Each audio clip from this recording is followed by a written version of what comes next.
السلام عليكم ورحمة الله وبركاته.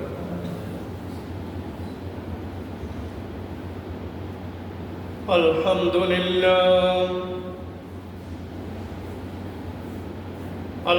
لله نحمده ونستعينه ونستغفره ونعوذ بالله من شرور أنفسنا ومن سيئات أعمالنا. من يهده الله فلا مضل له ومن يضلل فلا هادي له. ونشهد أن لا إله إلا الله وحده لا شريك له. ونشهد أن سيدنا وسندنا وحبيبنا ومولانا محمدا عبده ورسوله أرسله بالحق بشيرا ونذيرا وداعيا إلى الله بإذنه وسراجا منيرا. أما بعد فأعوذ بالله من الشيطان الرجيم.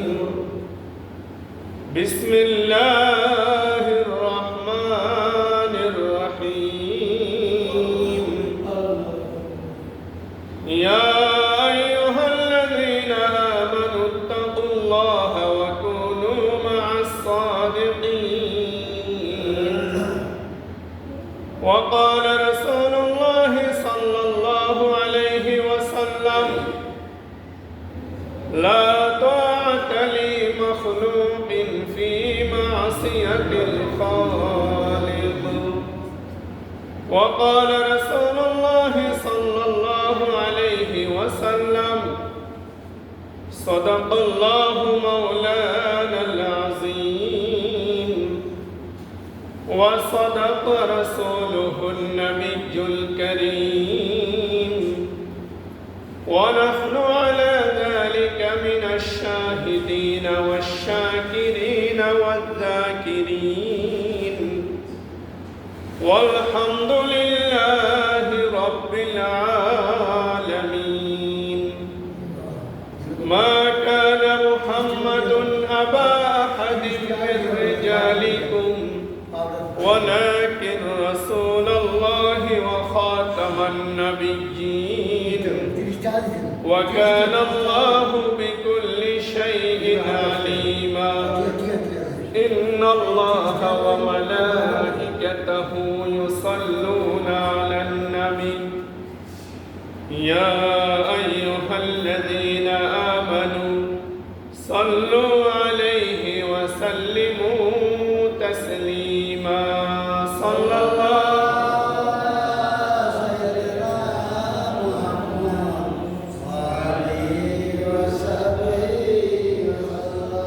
سلموا يا كعبة صل على صدر الأمين مصطفى جاهلا رحمة للعالمين. شمس الضحى محمد بدر الدجى محمد نور الهدى محمد صلوا عليه محمد. صلاة يوم سلام يا حبيب الله عليكم. صلاة يوم رسول الله عليكم. سلام يا حبيب الله عليكم. اللهم صل على مولانا محمد وعلى آله مولانا محمد.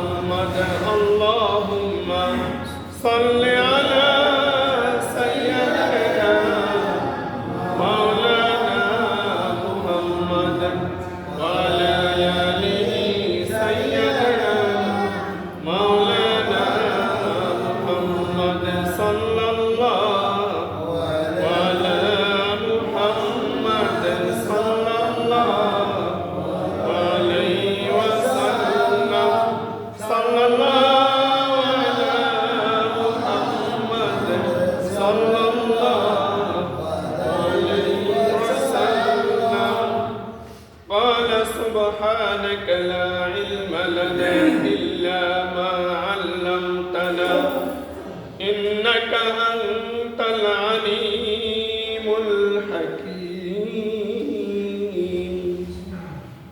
قال رب اشرح لي صدري ويسر لي أمري واحلل عقدة من لسانه يفقه قولي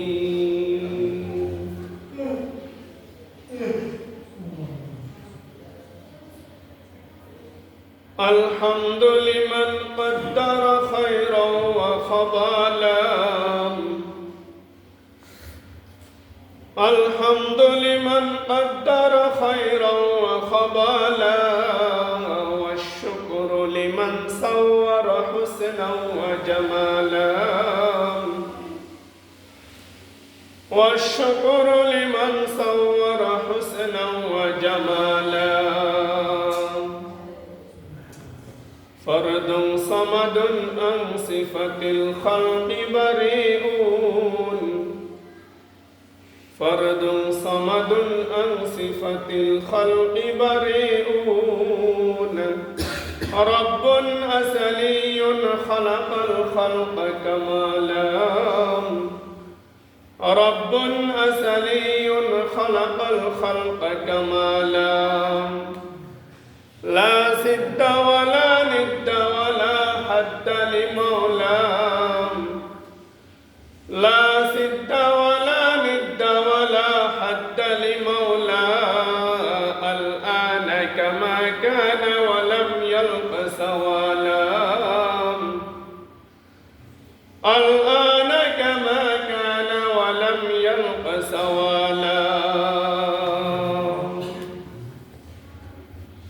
সম্মানিত হাজরিন উপস্থিত মুরব্বিয়ানে কেরাম মুসল্লিন আযম দিন দরদি প্রাণপ্রিয় মুসলমান ভাইরা মহান আল্লাহ পাক রব্বুল আলামিনের দরবারে লাখ কোটি শুকরিয়া আদায় করি যে মহান আল্লাহ পাক রব্বুল আলামিন আমাকে আপনাদের সকলকে এই মুহূর্তে এই সময় মুহররম মাসের দ্বিতীয় জুমায় এই আসমানের মালিক জমিনের মালিক চন্দ্রের মালিক সূর্যের মালিক হায়াতের মালিক মওতের মালিক ইজ্জত সম্মানের মালিক অর্থাৎ এই সারা জাহানের মালিক যিনি ইনি আমাদেরকে সকলকে দয়া করে মায়া করে এই মুহূর্তে এই সময় আল্লাহ পাকের ঘর মসজিদে আসার বসার কিছু কথাবার্তা বলার শোনার তৌফিক দান করেছেন এই জন্য আমরা সকলে কালিমাতুশ শুকরিয়া আদায় করি আলহামদুলিল্লাহ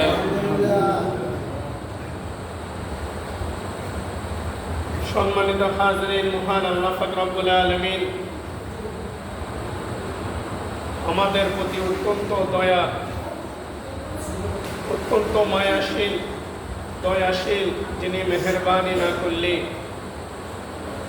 আমরা আসলে একটা সেজদা দেওয়ার কোনো ক্ষমতা নাই আছে না বলেন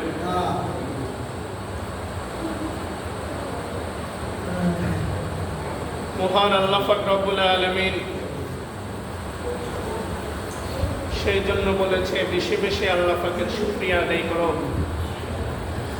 রব্বুল আলামিনের প্রশংসা করো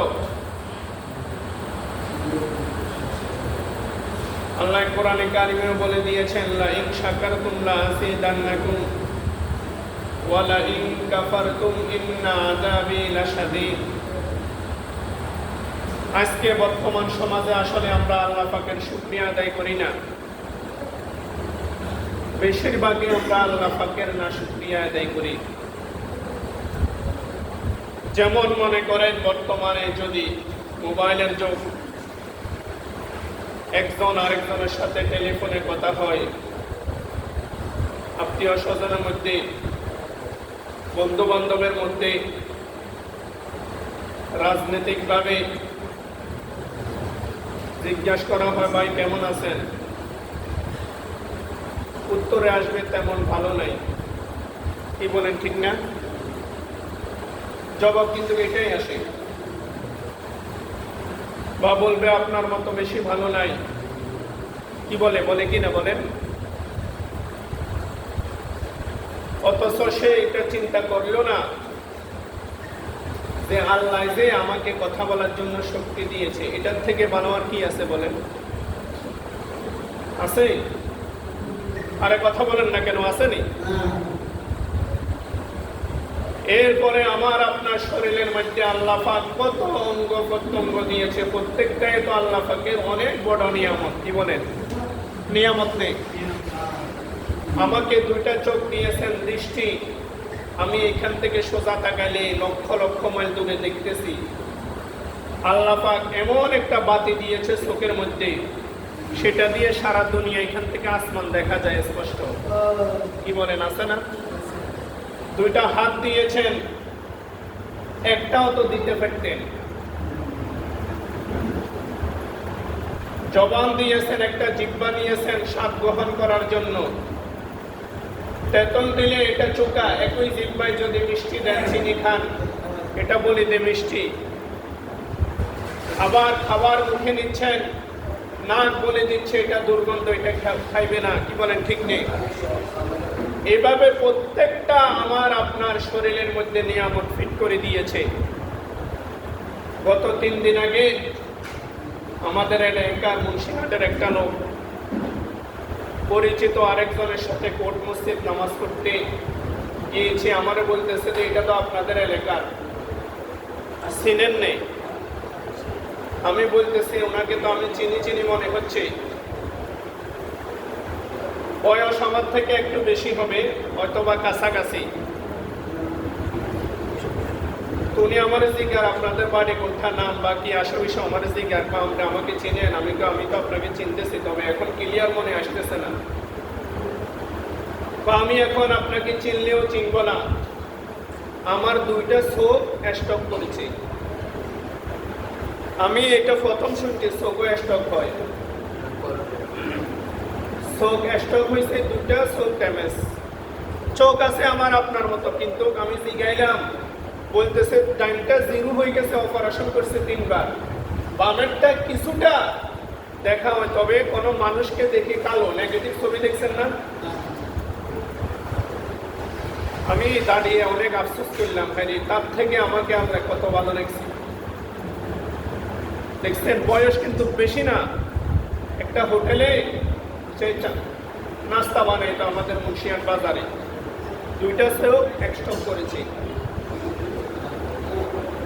ও মুসলমান, বলতে চাইতেছি এখন আমি আপনি আল্লাহ পাকের কত হাজার নিয়ামত নিয়ে আমরা বসে আছি, এরপর আল্লাহ পাকের প্রশংসা আমরা করতেছি না।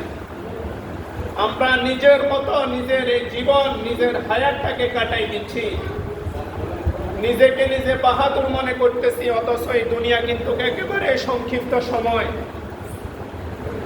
এই সময়, এই হায়াতটার হিসাব আমি আপনি একদিন দিতে হবে। কি বলেন, দিতে হবে না? হবে না বলেন? বর্তমান সমাজ ব্যবস্থা, রাষ্ট্রের ব্যবস্থা, কোনো কিছুই আল্লাহ পাকের হুকুম, আল্লাহ রসুলের বিধিবিধান অনুযায়ী চলতেছে না। এই জন্য দেশের মধ্যে খুন খারাপে মার্ডার বেড়ে উঠতেছে বারবার। একমাত্র ইসলামী শাসন, কোরআনী শাসন আমরা কায়েম করতে পারতেছি না। কি বলেন, ঠিক নেই? নতুন ঘটনা প্রত্যেক দিন সপ্তাহে ঘটতেছে। রায়পুর, লক্ষ্মীপুরে একই পরিবারের 3 জন মেয়ে মাকে হত্যা করেছে এক যুবক। জানেন না? ইতিমধ্যে দেখছেন না? কেন হচ্ছে এগুলা? ওই যে বিচার হচ্ছে না, একটার পর একটা বিচার যত সময় লিঙ্গার করতেছে, অত পর একেবারে আইএমএ জাহেরিয়া জগতের ফেল করে এই ঘটনাগুলা ঘটতেছে বারবার। 1 বার 2 বার 3 বার নয়, বারবার ঘটার একমাত্র কারণ হচ্ছে আমাদের প্রত্যেকের কাছে আল্লাহর ভয় নাই, আর আমরা আল্লাহকে ভয় করি না। কোনো কিছু করতে চাইলে যে আমি যে একজন মুসলিম, আমার যে এটার বিচার হবে, আমি যে কাঠগড়ায় দাঁড়াইতে হবে, এই দুনিয়াও যদি বাঁচতে পারি, কিন্তু আখেরাতে তো কোনো মাপ নাই। আছে না বলেন? আর দিন শিক্ষা, কোরআন শিক্ষা, আল্লাহ রাসূলের আদর্শ, আল্লাহ পাকের হুকুম তার কাছে নাই, শিখে নাই, পরিবারও শিখে নাই। এই জন্য অন্যায় করতে কোনো চিন্তা করে না আজকে। কি বলেন, ঠিক নেই? কারণ আপনি দেখেন, একটা নামাজি ব্যক্তি এমন অন্যায় করে না, করে বলেন? একজন ইসলামী অনুযায়ী সে চলে, তার কাছে সুন্নতি লেবাস আছে, তার কাছে আল্লাহর ভয় আছে, তার পরিবার নামাজি, এমন পরিবারের সন্তান এই ঘটনা ঘটায় না। এই জন্য আমরা তো সব সময় বলি যে আপনি আপনার ছেলেকে কোরআন শিক্ষা দেন, আপনি বড় আলেম বানাইয়েন না, আপনি ডাক্তার ইঞ্জিনিয়ার বানান, ছেলেকে পড়ালেখাও করাইন না, বিদেশ পাঠাবেন, কাজ করাবেন, তবে প্রাথমিক যে শিক্ষা তার কোরআন শিক্ষা দেন। যদি কোরআন শিক্ষা দেন, তাকে মাসলা মাসাইল শিখান, তাহলে দেখবেন সে বড় হলে কখনো মাদক আসক্ত হবে না, সে কখনো আল্লাহ পাকের হুকুম অমান্য করবে না, সে কাউকে হত্যা করবে না, সে নিজের আব্বা আম্মা ভাই বোনকে হত্যা করবে না। এখন তো বর্তমানে আব্বা আম্মাকেও হত্যা করে, নিজের ভাই বোনকেও হত্যা করে, অন্যজন তো এটা দূরের কথা। এটার একমাত্র তার কাছে ইসলাম শিক্ষা না থাকার কারণে। কি বলেন, ঠিক নেই? মানুষের কাছে যখন ন্যূনতম কোরআন হাদিসের জ্ঞান থাকে না, তখন সে অন্যায় রাস্তা বাছেনি। কি বলেন, ঠিক নেই? যেই দলে যাইলে অন্যায় করা যাবে, সেই দল সে বাছেনি। হক না হোক সে বুঝে না, জায়েজ না জায়েজ বুঝে না, সে মানুষকে হত্যা করতে সেই চিন্তা করে না। অথচ একটা ফিবরাও কিন্তু আপনি বিনা কারণে হত্যা করে, এটা চিন্তা করার বিষয়। কি বলেন, ঠিক নেই? সেই জায়গায় মানুষ কিভাবে অস্ত্র দিয়ে গলা কাটি হত্যা করতেছে, বারবার ঘটনাগুলো ঘটতেছে।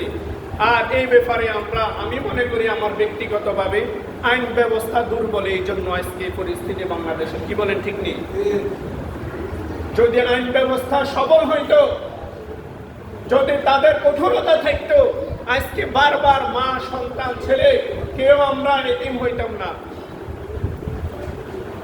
এই জন্য ভাই, যাই হোক, আমরা আমাদের কাছে, আমি আপনার যে যতটুকুর মধ্যে আছি, আমি আমার পরিবার, আপনি আপনার পরিবার, আমি আমার ছেলে মেয়ে, আপনি আমার ছেলে মেয়ে, আপনার বিবি আপনার মেয়ে উপযুক্ত হয়েছে, তখন এই বর্তমান যুগে যে বকাটে ছেলেরা আছে, তাদের এই কুনজর থেকে আপনি বাঁচানোর, এটা আপনি নিজে হেফাজত করতে হবে। যে ঘটনা আমি যতটুকু খবরে শুনলাম, এই ছেলে বড় মেয়েকে বিয়ে করতে চাইছিল, বিয়ে দিবে না। এই ছেলে টার্গেট দিছে, পরিবারকে আমি ধ্বংস করে দিব। এবং কি বেশি ডিস্টার্ব করার কারণে বিল্ডিং এর মালিক পক্ষকে বলেছে যে ভাড়াটিয়া আমাদেরকে ডিস্টার্ব করে, মালিক পক্ষ যাচাই বাছাই করে ভাড়াটিয়াকে তাড়াই দিছে, ওই যুবককে তাড়াই দিছে। এখন যুবকের মাথা আরো বেশি খারাপ, যেভাবে হোক এই ফ্যামিলি আমি ধ্বংস করবো, সে সাকসেস করে দিছে। এই জন্য নিয়ম হয়েছে, শত্রুকে আপনি কিছু না বলি, শত্রুর থেকে আপনি রাস্তা অন্যদিকে চিন্তা করতে হবে। এখন সেই যুগ চলে আসছে, আমার কথা বুঝেন নাই? একজন জানেন আপনার শত্রু, সে আপনার পিছে আছে, সে তাকে তার জায়গা থাকতে দেন, আপনি জায়গা পরিবর্তন করেন। যদি তারা জায়গা পরিবর্তন করতো, কুমিল্লা বাড়ি ওখানে চলে যাইতো বা অন্য বাসা খুঁজতো, তাহলে সে তারা বাসায় কোথায় এটাও খুঁজে পাইতো না। কি বলেন, ঠিক নেই? যাই হোক, এটা আমার ব্যক্তিগত আমি বলতেছি আর কি। আল্লাহ পাক রব্বুল আলামিন তাদেরকে যে নৃশংসভাবে হত্যা করেছে, এটা আসলে মানি নেওয়ার মতো না। যারা দেখছেন খবর মিডিয়ার মধ্যে, প্রত্যেকটা ঘটনা হৃদয় বিদারক, একেবারে মন কাঁদে। প্রত্যেকের মা বোন আছে, প্রত্যেকের পরিবার আছে, যে কিভাবে এই যুবক ছেলেগুলা এই অস্ত্র হাতে নিয়ে মানুষকে কুপিয়ে মারি ফেলে, এটা আমার বুঝে আসে না। কেমন মা বাবার সন্তান, নিজের জীবনও ধ্বংস, চারটা তাজা প্রাণ এই দুনিয়া থেকে চলে গেছে। এবং কি যে ঘাতক দোষী, যতটুকু শুনলাম গণফিট নিয়ে সেও মারা গেছে। তাহলে দেখেন আজকে আমরা কোথায় আছি, কোন যুগে আমরা আসলাম। মানুষের কাছে মানুষ থাকবে নিরাপদ, মুসলমানের জন্য হবে আয়না স্বরূপ। একজন মুসলমান যদি কোথাও আঘাতপ্রাপ্ত হয়, সারা দুনিয়ার সমস্ত মুসলমান আঘাতপ্রাপ্ত হবে। আর আজকে মুসলমান আরেকজনের সামনে আরেকজনকে মারি ফেলতেছে, আমরা কেউই কিছু করতে পারতেছি না, কারণ আমাদের ক্ষমতাও নেই, সেই শক্তিও নাই। এই জন্য ভাই, আমরা প্রত্যেকে এখানে আমরা যারা আছি, আমরা প্রত্যেকে চিন্তা করতে হবে যে আল্লাহ পাক আমাকে আপনাকে কি বলে দিয়েছেন, আর আমরা কি করতেছি। আমি আপনি যদি আল্লাহ পাকের হুকুম দৈনিক 5 বার 5 ওয়াক্ত নামাজ সঠিকভাবে পড়ি, আল্লাহর কোরআন অনুযায়ী যদি আমি আমার পরিবারকে চালাই, রাষ্ট্রকে চালাই, সমাজকে চালাই, তাহলে অন্যায় অবিচার জুলুম অত্যাচার মনে হয় কমে যাবে। কি বলে ঠিক নেই? আল্লাহ পাক রব্বুল আলামিন আমাকে আপনাকে আমরা এখানে যারা আছি প্রত্যেককে অন্তত আল্লাহ পাকের হুকুম, আল্লাহ পাকের বিধিবিধান, আল্লাহর রাসূলের নীতিমালা, আল্লাহর রাসূল কিভাবে সমাজ চালিয়েছেন, কিভাবে রাষ্ট্র চালিয়েছেন, কিভাবে আল্লাহর রাসূল এই উম্মতদেরকে শিক্ষা দিয়েছেন, সেটা যদি আমরা গ্রহণ করতে পারি, তাহলে আমার মনে হয় এই দুনিয়াতে মারামারি, কাটাকাটি, হামলা মামলা, ঝগড়া বিবাদ কোনো কিছুই আর থাকবে না। ইসলাম অনুযায়ী যদি আমরা চলি, কোরআন অনুযায়ী যদি আমরা চলি, তাহলে আমাদের অবশ্যই অবশ্যই শান্তি আল্লাহ পাকের পক্ষ থেকে নাযিল হবে। কি বলেন ঠিক নেই? কারণ ইসলামের মধ্যে শান্তি আল্লাহ পাক নিজে বলে দিয়েছেন, ইন্নাদ দীনা ইনদাল্লাহিল ইসলাম, ইসলাম ধর্ম হচ্ছে শান্তি ধর্ম। ইসলামের মধ্যে শান্তি, কোরআনের মধ্যে শান্তি, আল্লাহর রাসূলের বিধিবিধান, আল্লাহর রাসূলের তরিকা, আল্লাহর হুকুমের মধ্যে শান্তি। এর বাহিরে আপনি যেই রাস্তায় যাবেন কখনো আপনি শান্তির আশা করা যাবে না। যাবে বলেন? এই জন্য ভাই লম্বা কথা বলার সুযোগ নাই, সময় কম। আমরা যারা আছি আল্লাহ পাকের হুকুম, আল্লাহ রাসূলের তরিকা, আমি আমার পরিবারের মধ্যে, আমি নিজের পরিবার, আহাল পরিবারকে আমি ঠিক করে ফেলবো। আমার দেখে দেখে আমার পাশের আরেক পরিবার, আমার আত্মীয় স্বজন সবাই ঠিক হয়ে যাবে। একদিন দেখা যাবে এই দুনিয়ার মধ্যে ইসলামী রাষ্ট্র কায়েম হয়ে যাবে। আল্লাহ পাক রব্বুল আলামিন করবেন একদিন, তবে সময় লাগবে। এর ভিতরে আমরা যে যত কিছু হইতেছে আমরা দেখতেছি, আমরা আমাদের থেকে যতটুকু সম্ভব প্রতিবাদ করব। প্রতিবাদ করতে না পারলে অন্তত দোয়া করব। আর আল্লাহ পাক রব্বুল আলামিন যেন এই সমস্ত ঘাতক যারা আল্লাহ পাকের হুকুম অমান্য করে মানুষদেরকে পশু পাখির মতো যেভাবে এই অস্ত্র শস্ত্র দিয়ে মারে ফেলতেছে, আল্লাহ পাক যেন তাদেরকে হেদায়েত দেয়। আর হেদায়েত যদি কুফলে না থাকে, কি করবে? আল্লাহ পাকের পক্ষ থেকে যেটা হয় এটার উপরে আমরা আমিন। আল্লাহ পাক রব্বুল আলামিন আমাদের প্রত্যেককে সহিহ বুঝদান করার এবং আমল করার তৌফিক দান করুন। সকলে বলি আমিন। ওয়া আখিরু দাওয়ানা আলহামদুলিল্লাহি রাব্বিল আলামিন। যারা 4 রাকাত ক্বাবলা জুমা পড়ি নাই, সকলে 4 রাকাত ক্বাবলা জুমা আদায় করেন।